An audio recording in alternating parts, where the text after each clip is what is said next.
Hermanos, muy buenas tardes o noches, como ustedes lo puedan tener ahí. Aquí tengo las 5 de la tarde con 59 eh, minutos.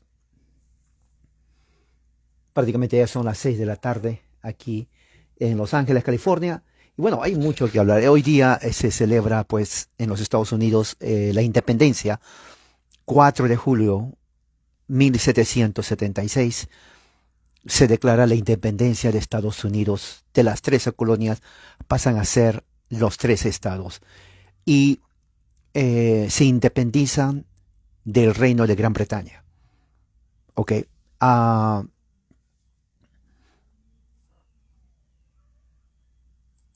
y también hoy surgió una masacre. Aquí tengo las noticias en el estado de uh, Illinois, en el estado de Illinois, en una ciudad que se llama Highland Park. Según las noticias, una persona comenzó a disparar. Su nombre ya se sabe, Robert Crimo, pero ya fue capturado. Estaban haciendo un desfile patriótico en Highland Park, en el estado de Illinois. Ahora, según aquí dice, 6 personas murieron y otros fueron heridos en un desfile patriótico que siempre se hace aquí en los Estados Unidos, en el suburbio de Chicago, o sea, en un barrio. Illinois, especialmente Chicago, es controlado por demócratas y demócratas son una desgracia, no solamente espiritual y moral. Algunos me dicen, hermanos, te exagera. No, no exagero. ¿No estoy yo ido de mi mente? Conozco la situación en Estados Unidos y sé muy bien lo que estoy hablando. Es más, una desgracia es pequeño a lo que está pasando en Chicago. Porque políticamente cuando los demócratas toman control de una ciudad, lo destruyen. Yo vivo aquí en California, un estado dominado por demócratas, y las principales ciudades que hace unos 20 años era muy bonito pasear, los turistas ahora lo han convertido peor que un chiquero de puercos y basura. Eso lo han hecho los demócratas. San Francisco, por ejemplo, Los Ángeles y otras ciudades más. Crimen aumenta, drogadicción, prostitución, gente sin hogar. O sea, prácticamente a los demócratas les importa nada mientras ellos se llevan millonadas de dinero y dólares en el bolsillo. Odian al cristianismo, odian a la Biblia. Maldicen cuando uno hace una oración en el nombre de Jesús. Maldicen abiertamente a Dios porque ya no pueden matar bebés en el vientre. Esa es la pura verdad. Maldicen y se enojan cuando uno les dice que solamente hay 2 sexos, hombre y mujer. Y se burlan del que dice eso. Mira hasta dónde va la locura mental. El trastornado mental se burla cuando decimos que solamente hay 2 sexos. Y para ellos hay como 45 o 50 definiciones de géneros sexuales. ¿Se da cuenta de lo que estoy hablando? Chicago está prácticamente plagado de demócratas que no ayudan para nada a esa ciudad. Ya vieron aquí, yo puse la foto en mi página y honestamente, ¿para qué vamos a engañarnos? Yo no soy político correcto que creo de que no, que se va. No, no, no, no. No, nada de eso. A las cosas hay que llamarles como lo que son. Directo. ¿Por qué? Si ven, el retrato de esta persona, número uno, no es conservador. Eso de hecho. Los conservadores no tienen ese rostro. No, es la verdad. Es la verdad. Número dos, tampoco es republicano. Porque los republicanos no se visten así. En serio, es la puritita verdad. Y número tres, mucho menos es cristiano. Mucho menos es cristiano. Entonces, si no es republicano, si no es conservador, y si no es cristiano, yo les pregunto a ustedes, eso no necesita ir a la universidad, ¿a qué partido creen que pertenece? ¿Y por quién votó? Ya saben, porque aquí en Estados Unidos solamente hay dos partidos. Bueno, hay otros pequeños libertarios, pero no cuentan, no tienen fuerza. Hay dos partidos, demócrata y republicano. Bueno, si no es republicano, ¿qué es? Demócrata. Si no es conservador, ¿qué es? Liberal. Y si no es cristiano, ¿qué es? Es cualquier cosa. Eso sí les advierto. Cualquier cosa. Este tipo, según dice aquí, ¿no? ¿Dónde está? Hizo, eh, ¿dónde está? $100,000.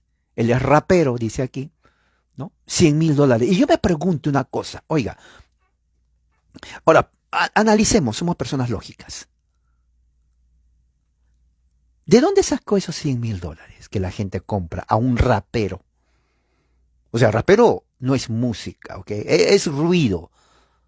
La lírica del rap, la lírica del rap es acerca de violaciones sexuales, insulto a las mujeres, les llaman de prostitutas, pero utilizando un lenguaje más grosero y crudo. Ponen a matar a los policías. Utilizan un lenguaje abierto, crudo, y eso es que para los demócratas eso está bien. Libertad de expresión, dicen ellos. Para que se den cuenta de la mentalidad enferma. Tan enferma que ni siquiera los psiquiatras quieren ver a esta gente. Es la verdad. Para ellos decir esto es normal. Pero cuando, por ejemplo, que Trump era grosero, dicen, ¿no? Los demócratas. Oiga, pero ¿qué tal doble, diríamos así, moral? Trump. Sí, él hablaba lo que sentía, igual que yo hablo lo que siento, igual que usted. Lo llamaban que era una persona grosera. Pero a este tipo y a todos los raperos en Estados Unidos, que insultan a las mujeres de perras, prostitutas y un montón de cosas, no dicen absolutamente nada. Normal. Normal que hablen eso, que denigren a la mujer. Y la otra moral doble de estos demócratas es que los grupos feministas, según, estamos en contra de la explotación de la mujer, no dicen absolutamente nada. Pero cuando uno dice, a la mujer hay que protegerla porque el aborto mata vida humana, oiga, no hay ningún aborto seguro, ¿ok? Si alguien le engañó y se cree, bueno, revise qué es aborto. Y malogra el cuerpo de la mujer y su psicología. Ellos dicen, no, están matando a la mujer, están quitando los derechos reproductivos. ¿Se dan cuenta el lenguaje? Es una risa esta gente. Aborto lo llaman reproducción. Oiga, al menos que usted nunca fue a la escuela y no sepa la definición de reproducción, pues tal vez lo puede creer. Pero matar no es reproducción. Eso lo saben todos. Eso lo saben todos. Reproducción es, su mismo nombre lo implica, reproducción, algo continuo. Bueno, en un aborto yo no veo reproducción. O alguien ve reproducción en un aborto. Dígamelo sinceramente.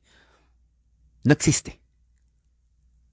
Y esta gente dice, están matando. Pero a este tipo que ven ahí, está la foto, no es conservador, es liberal, porque es una de dos. No es republicano porque odian a los republicanos esta gente. Entonces es demócrata. Es liberal. Obviamente no es cristiano. ¿Cómo un cristiano va? Entonces, ¿qué es? Puede ser de cualquier religión o tal vez no sea religioso. Pero esta clase de gente es justamente lo que destruye a Estados Unidos. Por eso a veces me dicen, pero hermano, ¿cómo en Estados Unidos hay mucha violencia? Un momento le digo. Un momento, vamos a especificar. Y aquí está. Ahí está la cara de aquellos que hacen quedar mal a este país. Mírele, mírele bien. Los que compraron su basura llamado rap, que se hizo como $100,000, son los mismos que piensan como él. Hay que decirlo. Y esos que piensan como él también tienen esos sentimientos que él tiene. Obviamente.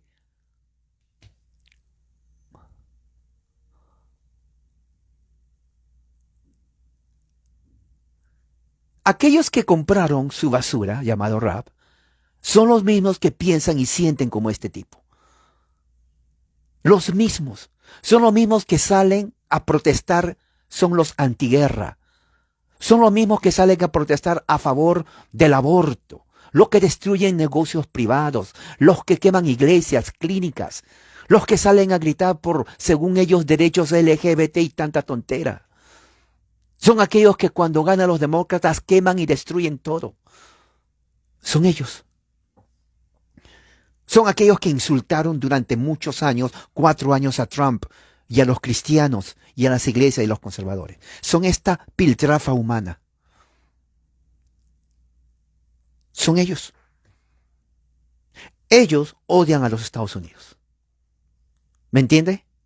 Ellos odian a los Estados Unidos. Lo odian. Esta gente, ese tipo le ha puesto que no sabe ni siquiera por qué celebramos el 4 de julio.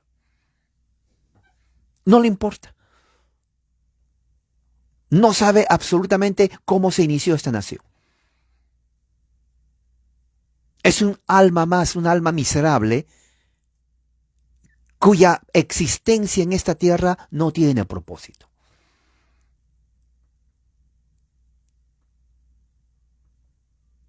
Solamente destruir, robar y matar. Un momento, ¿quién dijo eso? Oiga, ¿quién dijo el enemigo solamente viene para matar, robar y destruir? ¡Jesús! Y dijo, ustedes son de su padre el diablo. ¿Y a quién se lo dijo? ¿A los romanos? No, le dijo a la élite de los fariseos del Sanedrín. Oiga, pero qué malo Jesús. ¿Acaso no sabía que ellos también oran el Torá, Jehová? No solamente les dije eso, le dijo cuna de víboras. Cuna en el griego significa el origen de donde ellos son. Escuche bien lo que digo, el origen de donde ellos son. Para Jesús, él sabía que el Sanedrín judío no procedían de Yahweh, sino que el padre de ellos era Satanás, que venían de la serpiente antigua desde el Edén. Toda la descendencia de Caín. Eso implica y demuestra que esos doctores de la ley no conocían a Dios. Eran hijos de Satanás. Así directo. Jesús los dijo, cuna de víboras. Y no estaba haciendo algo, diríamos así, simbólico. Literalmente estaba diciendo, ustedes descienden de su padre el diablo. Oiga, ¿se imagina eso? Ni siquiera los romanos Jesús los dijo eso. Ni siquiera ellos, ni siquiera a los griegos ni a los gentiles. Les dijo a los líderes de Jerusalén. Por eso, en Mateo 23, cuando da y está con el Padre, le dice, Señor, aquí estoy, esta es mi acusación en contra del liderazgo de Jerusalén. A partir de ahora, quiero que tú legalmente nos abandonemos Jerusalén. Abandonemos Jerusalén porque tienes que mandar juicio a ellos. Y Dios el Padre escuchó a su Hijo, todo el capítulo 23, y cuando va al capítulo 24, Mateo dice, los discípulos entendieron el juicio, dijeron, Señor, ¿cuándo va a venir lo que le dijiste al Padre? ¿Qué señales hay para que nosotros sabemos del fin de esta era? Por favor, dinos, Señor.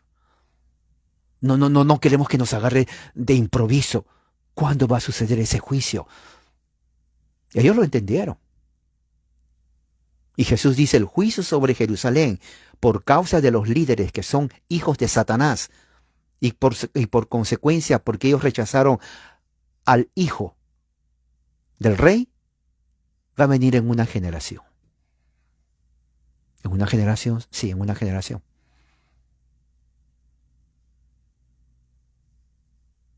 ¿Ok?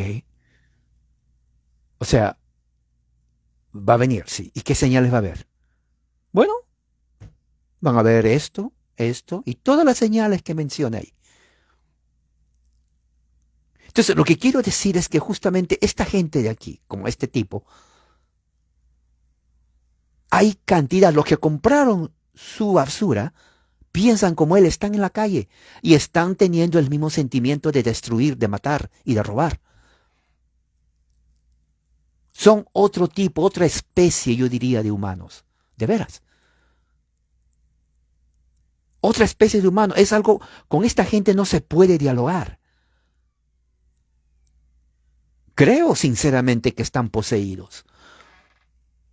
No son enfermos mentales. Decirles enfermos mentales, aunque tienen la mente totalmente trastocada, es como darles una justificación y decir, pobrecito, mírale la cara. Será loquito, pero pobre, él entiende, tal vez su padre le pateaba de niño, hay que tenerle lástima. Lo que mató, bueno, ¿quién no mataría si está siendo abusado de niño? Hay que darle una oportunidad. Pobre, ¿no? O sea, ¿te imaginas que Dios le hubiera dicho eso a Adán y Eva? ¿Sabes qué, Adán y Eva? Caín mató a Abel, sí, es cierto, es cierto. Pero Caín, ustedes le trataron mal a Caín. Pero Señor, ¿cómo? Cállense. Ustedes le engrieron más a Abel. Y Caín vio y se sintió. O sea, él creció con ese resentimiento en su corazón. Porque no se sintió amado por Adán. Tú no le amaste a tu hijo Caín. Sí, Señor. Y Eva, tú le dabas los mejores vegetales a Abel. Los mejores asados de ovejas se los dabas a Abel. Y al pobre Caín, ¿qué le dabas? Pero Señor, no digas nada. Él es el producto de maltrato, de abuso psicológico y ya de grande, bueno, yo también cometí un error de decirle que tu ofrenda no me gusta y bueno, ya frustrado el muchacho, totalmente se sintió con una estima baja y lo único que pudo hacer es agarrar una piedra y matarlo. Pero yo le entiendo esa frustración. Dios no dijo eso. Absolutamente no dijo eso. Dios lo vio por lo que es, un pecado y un asesinato. Y esto, como dice el FBI, es preplaneado. O sea, el tipo no es que se levantó hoy día y dijo, a ver qué voy a hacer hoy día, voy a matar. No, esto ya estaba preplaneado. Pregunto, ¿quién lo preparó a este tipo? Y si se dan cuenta, la mayoría de estas personas, como en la masacre de la escuela, siempre ponen, ¿no?, drogadictos que tienen problemas mentales, con una cara pero totalmente fuera de onda. Mírenle el rostro de este tipo. Como diciendo que nosotros no tenemos nada que ver con él, que él actuó solo. Eso yo creo que si viviera mi abuelita no se lo cree tampoco. Pero fíjense cómo todo está esto preplaneado y ahora el inútil del presidente quiere tomar eso como excusa y desarmar a la nación cuando la Constitución nos da el derecho de portar armas, justamente para evitar que el Estado opresor y tirano nos controle. Prácticamente es una buena excusa para decir, oiga, este hombre mató con armas, y en vez que echen la culpa al hombre, estos son peores que un arminiano, de veras. El arminiano cree, ¿no?, en libre albedrío, que el hombre... No, no, los demócratas son peor que un arminiano. El arminiano comparado con ellos es calvinista, porque ellos echan la culpa al arma. O sea, según ellos, la pistola, el rifle, tiene libre albedrío de matar. Y como tiene el libre albedrío de matar una pistola, decide matar, entonces ya no hay que usar las pistolas. Se declara ilegal portar pistola, porque la pistola tiene libre albedrío. Eso es lo que están pensando. Bueno, accidentes de carros pasan todos los días. ¿Por qué ellos no prohíben manejar autos? Si los autos también matan. Porque en ese caso no le echan la culpa al auto, le echan la culpa al chofer, al que maneja. ¿Se dan cuenta la mentalidad totalmente corrupta que tiene esta gente? En el caso de la pistola, no es el que dispara, sino la pistola es el que es la culpable. O sea, la pistola tiene libre albedrío de decisión. En el caso de un accidente de carro, ya no es el carro, sino es el que maneja.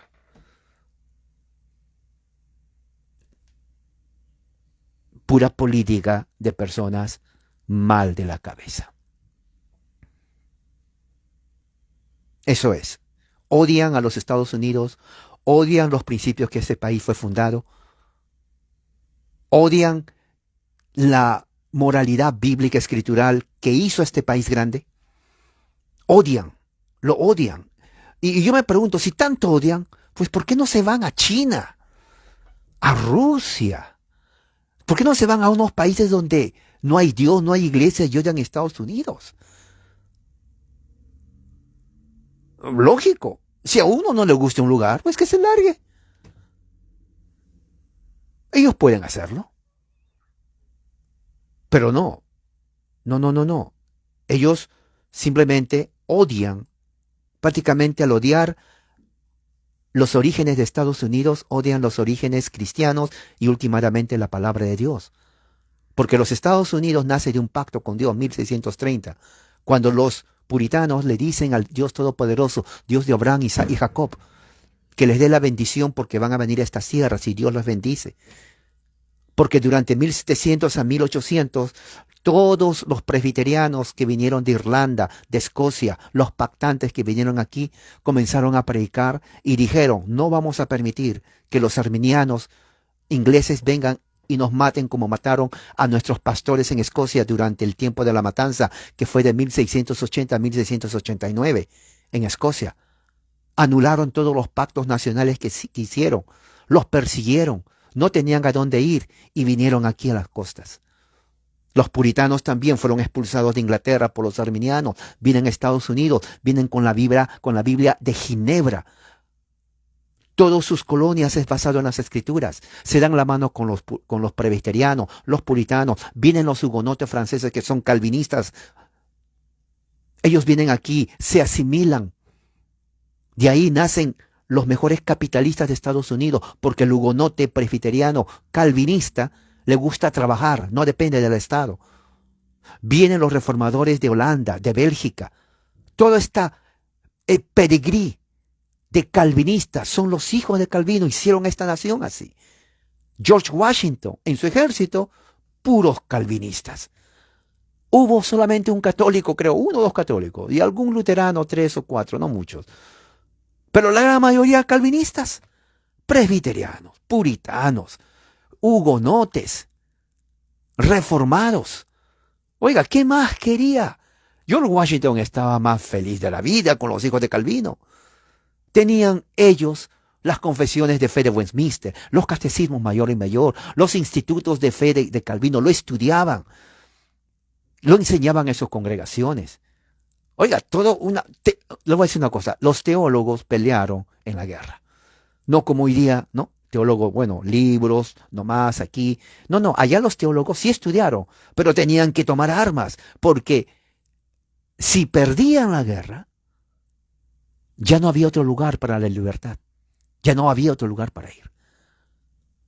Era allí, como dice la canción de Elvis Presley, es ahora o nunca. Vamos a ver esto. Voy a hacer un recuento histórico de lo que pasó. Durante ese tiempo, todos los ministros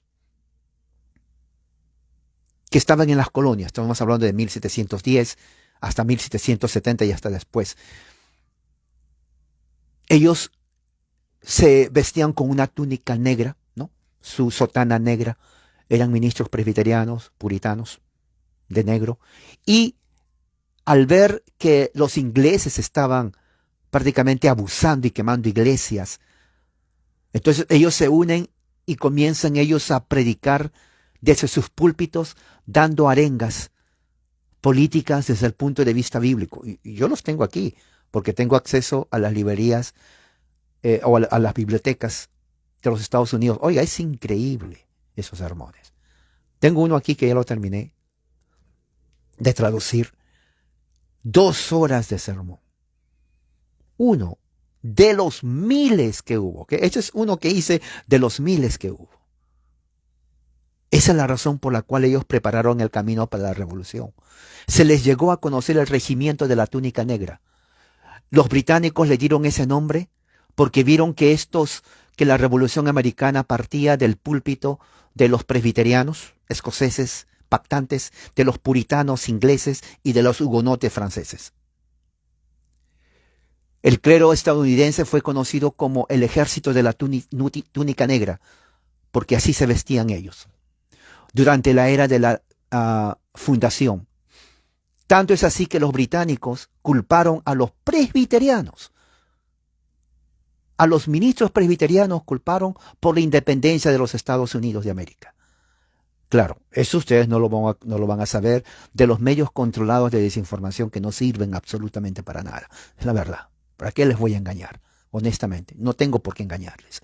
Y con razón, ya que los historiadores modernos han documentado que no hay un derecho afirmado en la Declaración de la Independencia que no haya sido predicado, discutido y debatido por el clero presbiteriano de Nueva Inglaterra antes de 1763. Es extraño para la generación actual pensar que los derechos enumerados en la Declaración de la Independencia, yo puse una foto ahí en mi página, no eran más que una lista de los temas de los sermones que ya se habían predicado desde el púlpito en las décadas previas a la Revolución Americana. Pero no fueron solamente los británicos quienes vieron y culparon a los ministros presbiterianos y puritanos en los Estados Unidos como los culpables responsables de la independencia de Estados Unidos. Ellos coincidieron también los líderes de aquí de los Estados Unidos. Por ejemplo, John Adams, el gran patriota, John Adams, segundo presidente de los Estados Unidos, se llenó de alegría al ver que los ministros presbiterianos y puritanos comenzaban a predicar y al mismo tiempo alentar para la causa patriótica, para que los colonos se unan al ejército de George Washington y se identifiquen con ellos para que peleen por la causa de la libertad. A lo largo de las generaciones posteriores se informó fielmente la gran y positiva influencia del clero revolucionario presbiteriano puritano. Como cuerpo de hombres, los ministros presbiterianos y puritanos eran preeminentes en su apego a la libertad política. Los púlpitos de la tierra resonaron con las notas de la libertad desde las escrituras mismas. Si los mismos cristianos no hubieran predicado y orado y ayunado, es posible que todavía no hubiera habido una revolución, o si hubiera estallado, podrían haber sido aplastados. Los ministros de la revolución fueron como los predecesores puritanos, audaces, intrépidos a la causa de su país. Ninguna clase de hombres contribuyó más a llevar adelante la revolución y a lograr la independencia que los ministros presbiterianos que trabajaban mano a mano con los ministros puritanos. Por sus oraciones, sermones patrióticos y servicios, prestaron la más asistencia al gobierno civil, al ejército y al país. Todo esto es dicho por historiadores. La Convención Constitucional y la Constitución escrita fueron los hijos del púlpito de predicadores escoceses presbiterianos y de ingleses puritanos. Los ministros hubieran sido, es más, el único vocero de la rebelión. No necesitaron a políticos. Ellos mismos eran los políticos. Fíjense, Jefferson, Adams y todos los demás padres fundadores de los Estados Unidos daban gracias a Dios por tener ministros valientes que prepararon el camino para la independencia. No tenían miedo. Eran implacables. Es más, los británicos tenían miedo cada vez que decían, ese es un ministro presbiteriano, le tenían miedo. Por eso que tenían solamente una opción: matarlos. Nada más. Con el ministro presbiteriano no se debate, se le mata. Así era la orden. El clero estadounidense fue fiel exponentemente de la plenitud de la palabra de Dios. Entrenados en la teología de Juan Calvino, entrenados en la teología del pacto, entrenados en las confesiones de Westminster, el catecismo de Westminster, entrenados con la teología de Juan Calvino. Los puritanos y presbiterianos crearon la cultura real y verdadera de los Estados Unidos en el siglo XVIII. También estuvieron a la vanguardia de la proclamación de la libertad política, porque ellos entendieron que cuando hay tiranía y hay rebelión y hay opresión, no se puede ejercer la fe de Jesucristo. Eran hombres poderosos de nervios de hierro y mano fuerte y mejillas intactas y corazón de llama. Dios no necesitaba cañas sacudidas por el viento. Ellos entendieron que estaban vestidos de ropas delicadas, pero también que en su corazón había el fuego de Jesucristo para predicar las verdades de la Biblia y para también luchar por la libertad política, porque en las colonias no podían estar otra vez bajo el dominio británico que en Europa había traído muerte y destrucción a los pactantes y a los puritanos en el siglo XVII. Los ministros durante el periodo revolucionario no fueron necesariamente únicos, pero estaban continuamente, cada uno en su denominación, estaban trabajando juntos para proteger el gobierno, para proteger la cultura estadounidense que en ese entonces estaba basada en las escrituras. Fíjese, en las escrituras. Y sabían que si hoy no luchaban, no podrían hacerlo después. Los primeros colonos que vinieron a los Estados Unidos fue en 1606.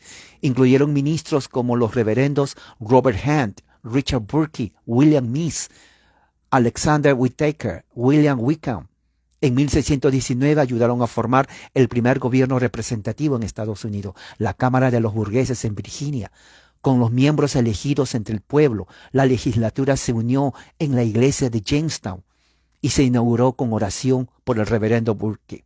Los legisladores electos luego se sentaron en el coro de la iglesia para llevar a cabo asuntos legislativos. Como observó más tarde el obispo Galloway, el primer movimiento hacia la democracia en los Estados Unidos se inauguró en la casa de Dios con la bendición del ministro de Dios y con acción de gracias. Fíjese, esto es historia, ¿ok? Esto no lo van a encontrar en ninguna parte. Esto es la raíz de lo que es Estados Unidos. En 1620 vienen los separatistas ingleses perseguidos por la corona británica arminiana de Inglaterra. Los separatistas se llamaron los peregrinos porque eran viajantes. Desembarcaron en Massachusetts para establecer su colonia. El pastor John Robinson se encargó de elegir a los líderes, que también buscaban el bien común y la libertad de adorar según los predicamentos de su conciencia. Los peregrinos tomaron en serio el mensaje con entusiasmo, organizaron un gobierno representativo y celebraron elecciones anuales. Para 1636 habían promulgado una declaración de derechos de los ciudadanos, la primera declaración en los Estados Unidos. En 1630 llega el pedigrí, lo mejor de Inglaterra, la sangre real espiritual. Inglaterra repatrió la médula de lo que habría hecho de Inglaterra el mejor país. Lo llamaron los puritanos. Más de 2000 ministros puritanos vinieron acá a las costas, abogados, teólogos, educadores, doctores en leyes, doctores inclusive científicos. Era la mejor mente intelectual de Inglaterra que viene a los Estados Unidos. Apenas llegan los puritanos, los peregrinos se dieron cuenta de que esta gente era gente de gran intelecto. Los puritanos no vinieron a jugar, ellos tomaron en serio desde el momento que pusieron sus pies en el Atlántico en el norte de Estados Unidos. Comenzaron a levantar las primeras escuelas públicas. Ningún maestro podía ser maestro si no declaraba su fe en Jesucristo, la religión protestante, y que creía que tanto el Antiguo y Nuevo Testamento era inspiración de Dios. Nadie podía ser un magistrado si no confesaba la fe en Jesucristo. Blasfemos, ateos y paganos no eran permitidos ser parte de la constitución y la organización de gobierno, porque ellos, si se les permite, iban a justamente a malograr la mente de las futuras generaciones. Dicho y hecho, y aquí lo estamos viendo en Estados Unidos. Bajo el liderazgo de ministros hicieron un pacto con Dios en 1630. De esa manera ese pacto incluía que Dios iba a bendecir en ese momento los estados, las 13 colonias, lo cual hasta ahora Dios ha honrado su palabra. En 1636, el reverendo Roger Williams estableció también otra colonia de Rhode Island y su forma representativa de gobierno. Él dijo: la soberana y original fundamental orden del poder civil reside en el pueblo, lo cual era correcto, porque así también lo pensaban los reformadores en Europa. El mismo año, el reverendo Thomas Hooker, junto con los reverendos Samuel Stone y John Davenport, fundó también la colonia de Connecticut. No solo establecieron una forma selectiva de gobierno, sino que en un sermón de 1638 basado en Deuteronomio 1:13 y Éxodo 18:21, el reverendo Hooker explicó los 3 principios bíblicos que deberían de guiar cualquier gobierno en las colonias. 1, la elección de los magistrados públicos que pertenece al pueblo por autoridad de Dios, no por ellos mismos. Número 2, el privilegio de la elección pertenece al pueblo. Y número 3, quienes tienen poder para nombrar oficiales y magistrados, también está en su poder establecer los límites y limitaciones del poder y el lugar. En otras palabras, el poder limitado, lo que es hoy en día el principio libertario de los Estados Unidos de América. De las enseñanzas y el liderazgo del reverendo Hooker surgieron las órdenes fundamentales de Connecticut, la primera constitución escrita en los Estados Unidos. Pero si bien Connecticut produjo la primera constitución escrita de Estados Unidos, definitivamente no produjo el primer documento escrito de gobierno de Estados Unidos, ya que tales documentos escritos habían sido la norma para todas las colonias fundadas por cristianos con mentalidad bíblica escritural en el Antiguo Testamento. Era una teonomía, prácticamente una teocracia basada en el Antiguo Testamento. No podían permitir que un gobernador no asuma y reconozca que Jesucristo es el soberano y que su palabra debe gobernar tanto la moral como el gobierno civil y la religión. Oiga, ¿se imagina que eso se haga hoy en día en Estados Unidos? No lo van a permitir mientras los demócratas estén ahí. Dice un profesor de la Universidad de Cornell, dice así: la Biblia dio un estímulo saludable a la creencia en una constitución escrita. El código mosaico de Éxodo era una ley superior por la cual los hombres podían vivir, a la cual apelar, en contra de los derechos y caprichos de los hombres comunes.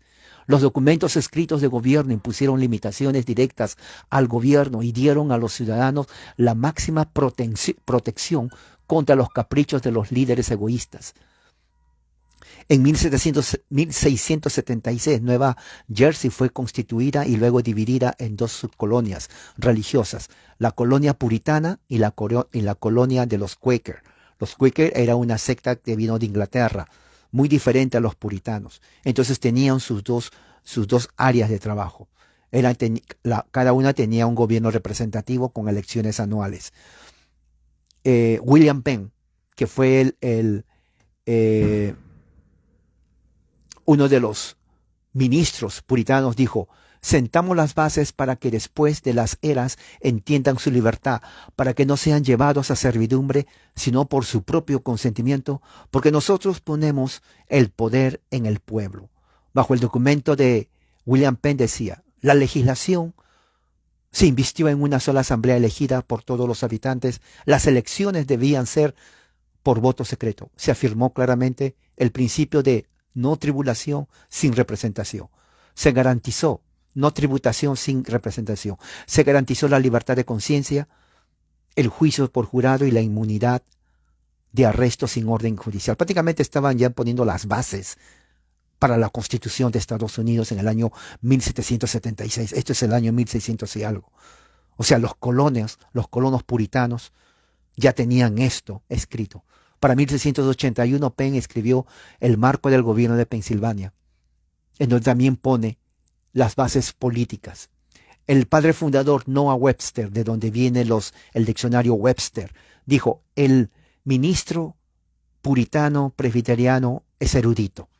Fíjese, el ministro presbiteriano puritano tuvo gran influencia en la fundación de los primeros gobiernos republicanos, genuinos que se formaron y, con todas las faltas y defectos de los hombres y sus leyes, fueron los mejores gobiernos republicanos de la tierra. En este momento el pueblo de este país está en deuda principalmente con instituciones por los derechos y privilegios que disfruta a los ministros del siglo XVII, que son los ministros presbiterianos y los ministros puritanos. Esas son las bases de los Estados Unidos.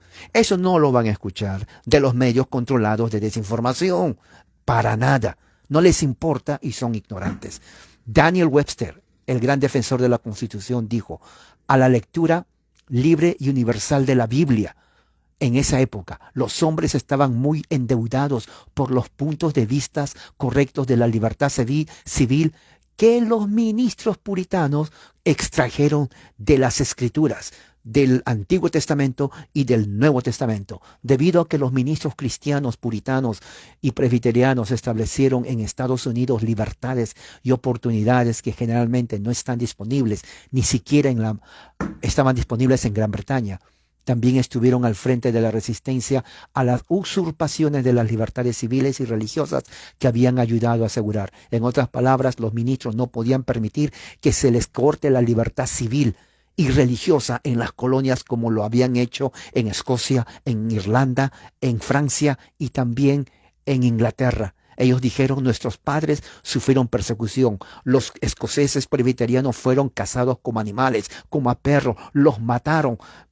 Sufrieron, se quedaron sin ministros. Estos presbiterianos vinieron aquí a buscar tierra libre y dijeron, aquí no vamos a permitir, vamos a defender con nuestra sangre nuestra libertad civil. Se unieron los puritanos, se dieron la mano porque ellos también fueron expulsados de Inglaterra durante el siglo XVII. Entonces puritano, presbiteriano, Quaker y también bautistas se unieron después y hasta católicos dijeron, vamos a defender la libertad civil de los Estados Unidos de América. Con fe lo hicieron así. Prácticamente la independencia de Estados Unidos, 4 de julio 1776, se peleó 100 años antes desde los púlpitos puritanos, desde los púlpitos presbiterianos, desde los púlpitos reformados, desde los hugonotes. Toda esa gente entendía muy bien que si ahora no se pelea, nunca más se va a poder pelear, porque iban a perder para siempre su libertad. ¿Cuál es la explicación o la aplicación que podemos tener para nuestro tiempo? Una vez que la libertad política se pierde en una nación, escuche bien, ya no se puede recuperar. Lo voy a repetir. Una vez que se pierde la libertad política, ya no se puede recuperar. Está pero bien difícil que se recupere. Va a costar sangre y no hay garantía que la recupere. Escuche bien esto. Cuba tiene más de 60 años. Está bien difícil que recupere. Solo un milagro de Dios lo puede hacer. Humanamente no lo van a hacer. Venezuela, solo un milagro de Dios. De otra forma no lo van a hacer. Cualquier gobierno, cualquier nación que pierda su libertad política, créanme, ya no lo van a poder recuperar. Ya no. Eso es así, la historia lo demuestra. Es bien difícil que lo recuperen. Bien difícil. Y eso lo entendieron los colonos. Si no se pelea por la libertad política, nunca más vamos a ser libres. Y pelearon porque no querían que Inglaterra tome posesión de los Estados Unidos. Si lo hubiera hecho, esta nación hubiera sido los Estados Unidos de Gran Bretaña. Así. Pero no es así. Es los Estados Unidos de América. Debido a que los predicadores estadounidenses de las congregaciones puritanas, de las congregaciones presbiterianas, se opusieron consistentemente a las usurpaciones de las libertades civiles y religiosas por la corona británica, cuando los británicos impusieron a los estadounidenses la ley del timbre, que son impuestos en 1765, un presagio temprano a la ruptura entre dos naciones que pronto surgiría, a la vanguardia de la oposición de esa ley estaban no los políticos, estaban justamente, exacto Loretta, es la verdad. Es la verdad. Una vez que se pierda la libertad política de un país, la libertad, ya no se recupera. Entiéndanlo. Ya no se recupera. Lo que va a pasar, opresión, tiranía, hambruna, la gente dejando el país, viajando a otros lugares. Eso es así históricamente. ¿Ok? Hagan un estudio histórico en Google. No ahorita porque estoy hablando, pero después háganlo. ¿Qué es lo que pasaba? Los que se opusieron al impuesto británico, los primeros que se opusieron fueron todos los ministros presbiterianos, los ministros puritanos y los bautistas. ¿Y qué es lo que sucedió? Comenzaron a predicar. Los sermones de ellos eran un contenido religioso, bíblico, fuerte y político. Nunca antes en la historia de la humanidad, de los Estados Unidos de América en su historia, sucedió eso. No hay otra nación que haya dado a estos hombres. No existe. En México estudié si habían en México algo, en Centroamérica, Sudamérica, no existe. En los Estados Unidos Dios levantó ese ejército. El ejército del batallón, del regimiento, de las túnicas negras, los llamaban así a los ministros. Whitefield, por ejemplo, acompañó a Benjamin Franklin al Parlamento para protestar por la ley. Benjamin Franklin era presbiteriano, pero cuando escuchó la prédica del calvinista británico, George Whitefield, le dice: a mí me gusta cómo predicas, me gusta tu convicción, me gusta la fe, me gusta cómo tú mueves el sentimiento de las colonias. Quiero que tú me acompañes a protestar contra la corona británica. Y se lo llevó a George Whitefield. Y George Whitefield era gran amigo de los presbiterianos, especialmente de la familia Tennent, aquellos que inauguraron y fundaron la primera escuela de teología que después se convierte en la Universidad de Princeton. Era amigo de puritanos, era amigo de Jonathan Edwards. Eran momentos muy críticos en la historia de los Estados Unidos, 1740 en adelante. Una de las razones por las que la resistencia estadounidense a la ley del timbre se generalizó fue porque los ministros presbiterianos y los ministros puritanos avivaron el fuego de la resistencia a la ley del timbre, que se había convertido en algo pesado para los colonos de los Estados Unidos. 5 años más tarde, en 1770, ya estamos acercándonos, cuando los británicos abrieron fuego contra sus propios ciudadanos en la famosa masacre de Boston, entró el ejército británico sin misericordia a gente inocente. Agarraron sus bazucas y comenzaron a matar a todos los ciudadanos inocentes, civiles los mataron. Se llama la masacre de Boston. Los ministros presbiterianos, los ministros puritanos volvieron a ponerse al frente y aún se dieron la mano y protestaron, denunciando audazmente ese abuso de poder. Era una catástrofe. Comenzaron a predicar. Sus sermones están publicados. Los tengo aquí, tengo acceso a la Universidad de Harvard. Ahí están. Es increíble. Hasta hace a uno ganas de llorar. Los reverendos John Lathrop, Charles Chauncey, Samuel Cook, en la Cámara de Representantes de Massachusetts, incluso ordenaron que se imprimiera, se distribuyera todos los sermones de los predicadores. Todas las colonias leían. Estaban ellos preparando el ánimo y la moral para que 6 años más tarde George Washington, el anglicano episcopal George Washington, llame a las colonias, y los primeros que obedecen a su llamado eran personas que él ni siquiera pensaba, eran los puritanos y los presbiterianos.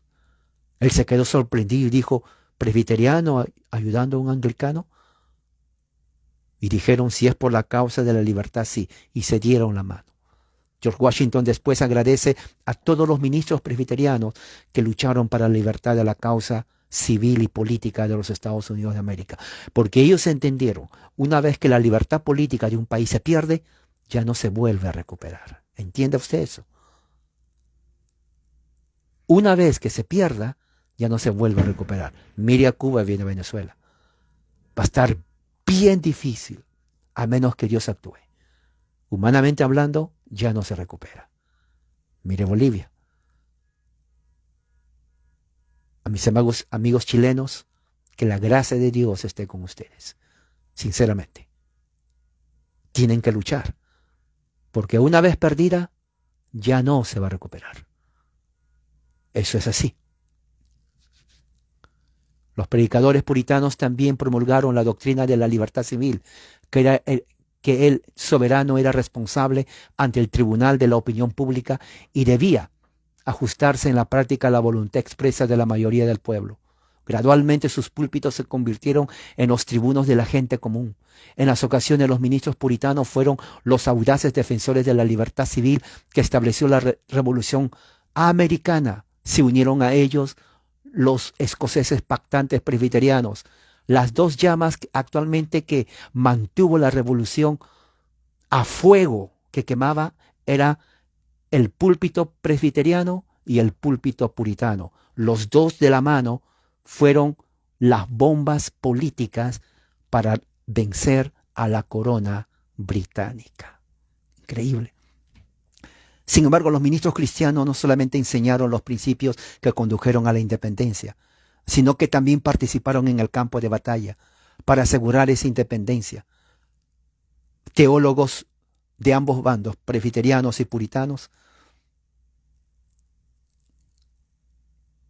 entraron a pelear por la libertad. Los ingleses no aparecieron a esa primera alarma y la gente volvió a la casa. A la alarma posterior se volvieron a reunir y una vez en el sonido de la batalla se calmó. 18 estadounidenses yacían en Lexington. 7 estaban muertos, todos de la iglesia del reverendo Clark. Por lo tanto, concluyó, la enseñanza del púlpito de Lexington provocaron que se diera el primer golpe para la independencia estadounidense. El historiador James Adams aseguró y agregó que la prédica patriótica del reverendo Clark preparó las armas y también preparó el ambiente para la Revolución Americana. Cuando las tropas británicas abandonaron Lexington, lucharon en el puente de Concord y luego regresaron a Boston. Encontrando una creciente resistencia estadounidense a su regreso, significativamente, muchos de los que esperaban a los británicos a lo largo del camino eran pastores locales, como el reverendo Felix Payson, el reverendo Benjamin Balch, que habían oído hablar del ataque británico no provocado contra los estadounidenses. Tomaron su propia decisión, tomaron las armas y luego reunieron a sus congregaciones. Se subieron al púlpito e hicieron un llamado emotivo, al punto que todos estaban con lágrimas diciendo: vamos a pelear por la causa norteamericana y no vamos a permitir que los británicos nos sigan matando. Hicieron una oración en el nombre de Jesucristo y salieron a pelear. A medida que se difundió la noticia del ataque, los ministros de otras áreas, incluyendo bautistas, también respondieron igual, llamaron a sus congregaciones y se unieron a la batalla. De eso había puritanos, presbiterianos y bautistas. Increíble. Dice aquí,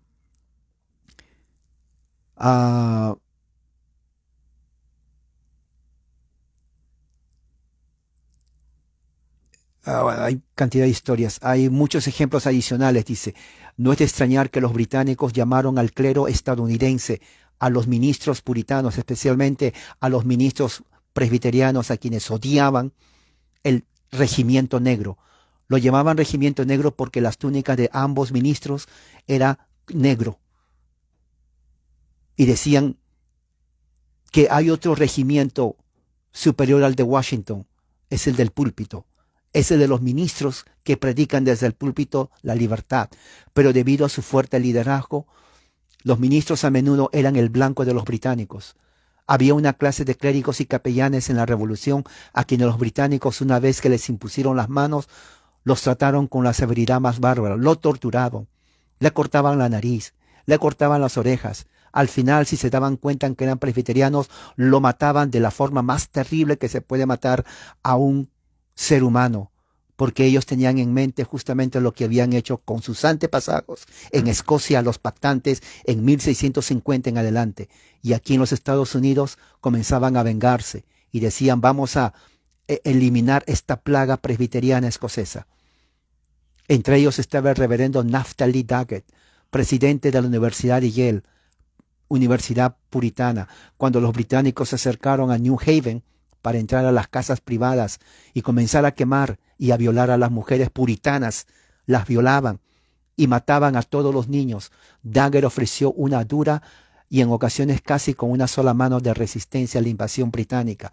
El ministro presbiteriano no tuvo miedo, se puso de pie en una sola ladera, disparando repetidamente con su rifle a los cientos de soldados británicos. Eran 100, prácticamente era como David contra Goliat. Se encontraban debajo, estaban quemando las casas, mataban, destruían, violaban. Finalmente lo capturaron. Durante un periodo de varias horas, los británicos la apuñalaron en el pecho y inmediatamente con puras bayonetas comenzaron a matarle por todo su cuerpo, insultándole porque era presbiteriano. La gente del pueblo lloraba, gritaba, impotente porque no podían hacer nada contra los británicos. Y finalmente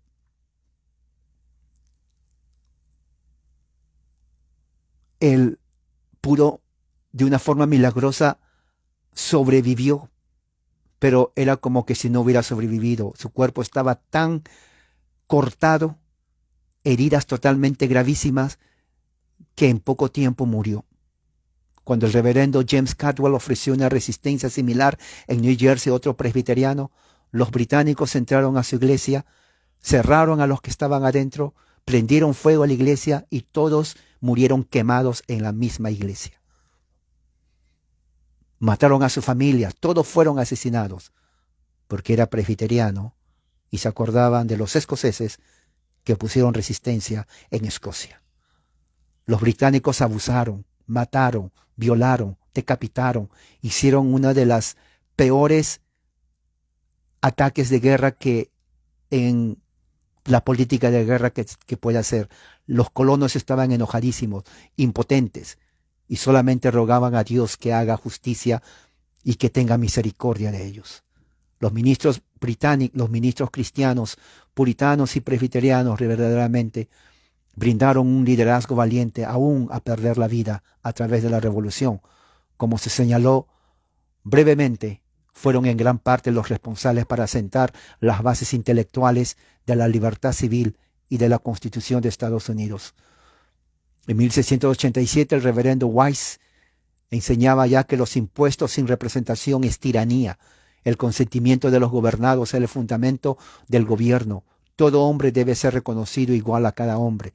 En 1772, con la revolución en el horizonte, 2 de las obras de Wise fueron impresas por destacados patriotas y los hijos de la libertad para refrescar la comprensión y la memoria estadounidense de los principios bíblicos sacados de las mismas escrituras para la resistencia civil, Prácticamente se inspiró en John Knox, el fundador del presbiterianismo en Escocia, en 1560. ¿Se imagina eso? Significativamente muchos de los puntos específicos hechos por Wise en ese trabajo aparecieron 4 años después en el mismo lenguaje en la Declaración de la Independencia. El historiador Benjamin Morris dijo: algunas de las frases más brillantes de la inmortal Declaración de Independencia son citas casi literales del reverendo John Wise. Utilizaron su libro de texto político para la lucha por la libertad.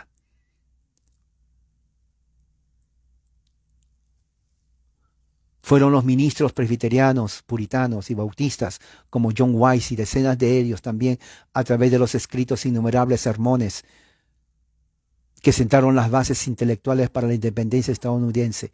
Los sermones eran ricos en pasajes bíblicos.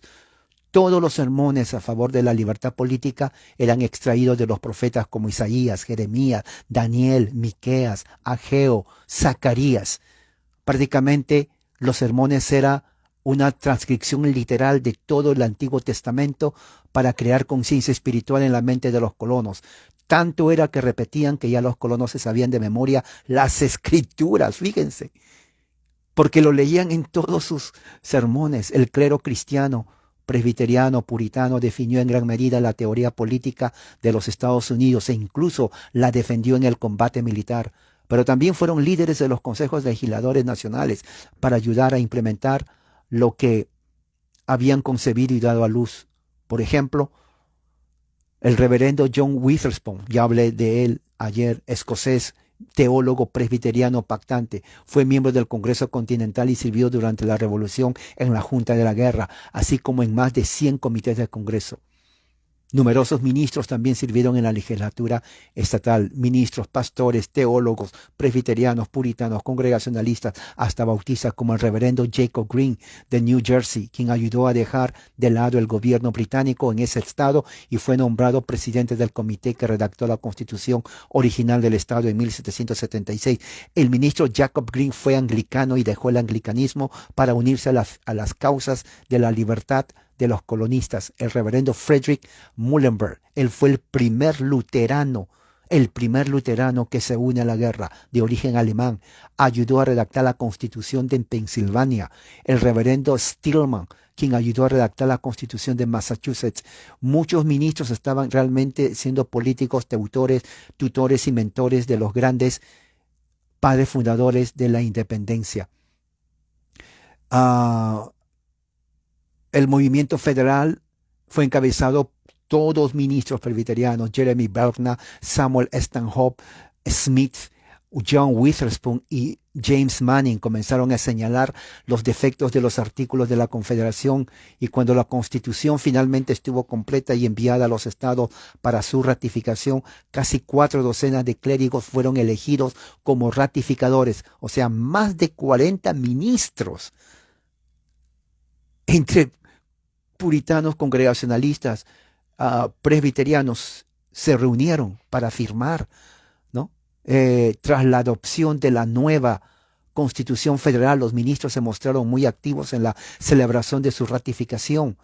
Hicieron un desfile en Filadelfia. El firmante de la declaración, Benjamin Rush, felizmente informó: el clero protestante, reformado, presbiteriano y puritano formaba gran parte muy agradable de la procesión. Manifestaron con su asistencia su sentido de conexión, la religión, el gobierno y la política. Marcharon cogidos del brazo para ejemplificar la unión. ¿Se imagina? Puritanos agarrados de los brazos con presbiteriano, agarrados con otro anglicano, con otro bautista, para que el pueblo vea que estaban unidos en esa misma causa. Increíble. Lástima que no había máquina fotográfica. Pero ya me imagino la algarabía que sentían. Los ministros estaban involucrados en todos los aspectos de la introducción, definición, garantía de las libertades civiles. Los ministros presbiterianos, puritanos y pastores dieron contribución al gobierno civil y a la libertad religiosa y civil. El regimiento de las túnicas negras, como se les llamaba muchas veces despectivamente, fueron en gran parte, crítica parte, importante, responsable de la educación de los Estados Unidos. Los ministros comprendieron que solo un pueblo alfabetizado, bien versado en las escrituras del Nuevo Testamento, el Antiguo Testamento, creyendo que hay un Dios soberano sobre todo el gobierno, podía sostener un gobierno libre e ilustrado. Establecieron un sistema educativo público para todos, que enseñara y preservaría los principios religiosos. Se empezaba con una oración, luego con un pasaje de la Biblia, se leía el Padre Nuestro, una oración, y luego también se recitaba los 10 mandamientos. Los profesores altamente conscientes de una fidelidad, vocación cristiana, protestante, reformada, presbiteriana, puritana, empezaban entonces a educar a las futuras generaciones en los principios básicos de la libertad, que está fundamentada en las Escrituras y teniendo a Jesucristo y a Dios como los soberanos de toda la nación. Increíble esto, increíble. Yo me siento hasta ahorita muy emocionado. En consecuencia, en 1635 los puritanos establecieron la primera escuela pública de Estados Unidos. En 1647 aprobaron la primera ley de educación pública en los Estados Unidos. La Universidad de Harvard fue fundada bajo la dirección del ministro puritano John Harvard. Yale fue fundada por 10 ministros puritanos. La Universidad de Princeton por los ministros presbiterianos Jonathan Dickinson, John Pearson, Ebenezer Pemberton, William and Mary, por el ministro episcopal James Blair. Oiga, esta es una lista increíble de la aportación educativa de los puritanos y presbiterianos en la educación de los Estados Unidos de América. Por eso que es así. Por eso que los demócratas odian esta nación, porque es 100% no solamente cristiana, es reformada, presbiteriana y puritana. Eso es la raíz, ¿para qué negarlo? En resumen, la historia demuestra que los gobiernos electivos de Estados Unidos, su sistema educativo, otros aspectos positivos de la vida y de la cultura estadounidense fueron producto del credo, ministros puritanos, presbiterianos, bautistas y también anglicanos, de líderes cristianos de pensamientos bíblicos, escriturales profundamente, eran teólogos. Hoy, sin embargo, a medida de la influencia del clero, ha disminuido. Tristemente. Estados Unidos necesita una vez más este tipo de ministros presbiterianos, bautistas, puritanos, que puedan ellos emular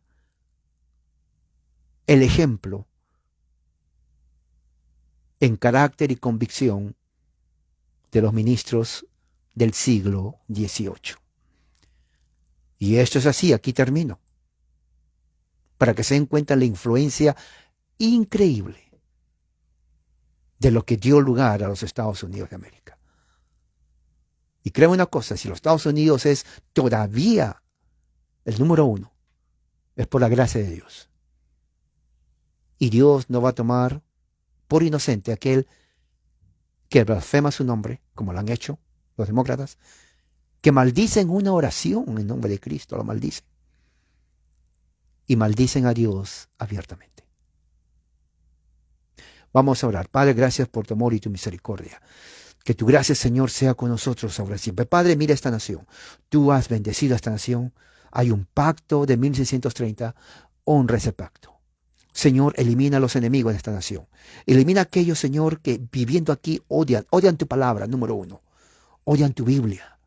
Odian tu ley. Odian a tu Mesías, al Señor Jesucristo. Odian sus enseñanzas. Odian el Evangelio.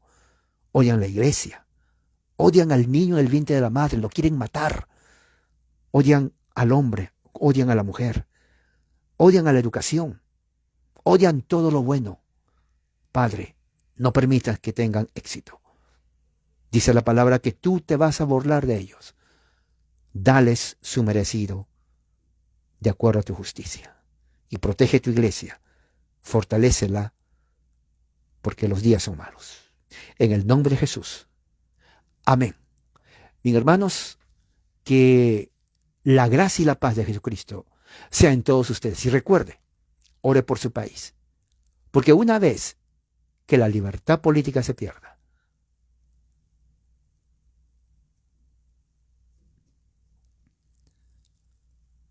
ya no se puede recuperar. Nuestro hermano Jorge A veces yo es una... ¿Qué piensas de la OPC? Es una iglesia cristiana presbiteriana aquí en Estados Unidos, es muy respetada. Amén.